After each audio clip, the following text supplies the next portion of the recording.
Hi guys, magandang araw po sa inyong lahat. Ito naman ang kaibigan niyo si Jake. Pasensya na po kayo, ilang araw hindi ako nakagawa ng video, no? Well, as usual, busy. Marami din akong ginagawa or minsan gusto ko lang talagang magpahinga. Alam nyo guys, ang topic natin for today, enjoy life. Because life is short. Palagi ko to naririnig, no? Nakikita, napapanood sa mga videos sa YouTube at iba pang social media streams, no? Facebook, Reels at iba pa. Tama sila guys, no? Ang buhay natin ay super ikli, no? Swerte na tayo kung makaabot tayo ng 60, 70, 80, 90 or even 100. Kulang talaga ang panahon para sa isang tao. This year I will be turning 48, malapit na maging 50, no? But I am very happy, no, na nabigyan tayo ng pagkakataon na umabot sa ganitong edad. Some of my classmates, kakilala, is no longer with us. Umuwi na sila sa kaharian ng ating Diyos, si Papa Jesus. Marami sa atin, hindi natin ini-enjoy masyado ang buhay natin kasi maraming dahilan. Hindi natin sila ma-judge kasi ang buhay ng tao is very complex, magulo, hindi po madali. Iba naubos ang kanilang panahon sa paghahanap buhay, sa pag-aaruga ng mga magulang, pamilya, without enjoying their lives properly. Ano bang ibig sabihin ko enjoy life? Hindi naman ibig sabihin nag-enjoy life. Magsusugal ka, magda-drugs ka, babae, lalaki, no? Or ano pang mga bagay. Depende sa inyo kung anong nagpapasaya sa inyo. Importante lang guys, masasabi ko, una-una, wala tayong nilalabag na karapatan ng ibang tao kung nag-enjoy tayo sa ating life. Pangalawa, hindi tayo gumagamit ng pera na hindi natin pinaghirapan. In short, ninakaw. Galing po yun sa ating kakayahan sa pagtrabaho, pagnenegosyo. And then, ano ba ang nagpapasaya sa atin? Wala tayong tinatapakan ng mga tao, yun po. Hindi naman ibig sabihin na enjoy life, bakasyon lang ng bakasyon palagi, kahit wala ka ng pera, mangungutang ka for the sake of vacation, mali naman yon.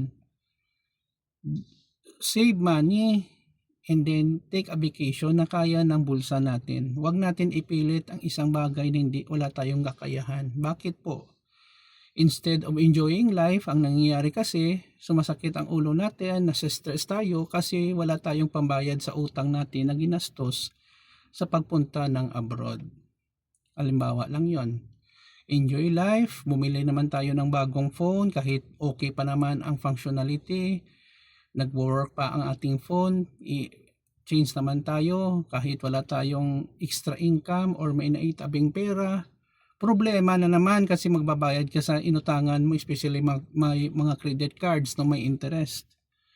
Be practical and then be wiser. Along the way guys, no, sa bawat maling desisyon natin, not unless wala ka talagang planong mag-change ng ugali mo, we are becoming mature in making decisions. I don't mean na ang desisyon natin ay palaging tama. Calculated risk. Kung mag-fail tayo, hindi tayo masyadong masaktan or malugi. Enjoying life with family and friends, ang tunay nating mga kaibigan. Alam nyo, isi-share ko lang sa inyo ito nangyayari hindi lang sa akin, kundi sa ibang tao. Minsan kasi may mga kaibigan tayo, hindi natin alam, bigla lang na nawala sa ating landas, no? Siguro, ayaw na nila sa atin, wag na natin silang habulin, no? Wag na po. Ipapray na lang natin sila and then meet new kinds of friends. Ganun na lang po ang ma-advise ko. Kahit ako, marami ako. Isa nga, best friend ko pa. Eventually, hindi ko alam. Lumayas na, no? Hindi na nag-communicate sa akin. Okay lang. I will just cherish the good times. Nagkasama kami. May natutunan ako sa kanya. Especially sa coding, programming. Yun na lang po. Lesson learned din. Huwag masyadong kampante sa mga kaibigan natin. So yun lang po guys. Enjoy life. Kasi life is very short. be productive, and then pray to God. Kasi by the end of our lives, doon din tayo pupunta, not unless plano mong pumunta sa impyerno. Huwag na kayong gumawa ng kabulastugan dito sa mundo. Mang-api sa kapwa, iwasan yun guys. Kasi when you are no longer in the position, wala ka na, mahina ka na, babalik at babalik din ang ginagawa mong hindi maganda sa kapwa. Yun lang po guys, maraming salamat for following in my Facebook and YouTube channel. Please follow. Mahal ko kayo, ingat po tayo lagi, and put God first, and then do your best in life. Kasi kahit anong panalangin natin, kung hindi tayo nagsisikap sa ating buhay, ay wala din mangyayari. Faith without action is dead. Tandaan nyo yan guys. Yun lang po. See you in the next video. Ito naman po ang kaibigan nyo si Jake. Paalam.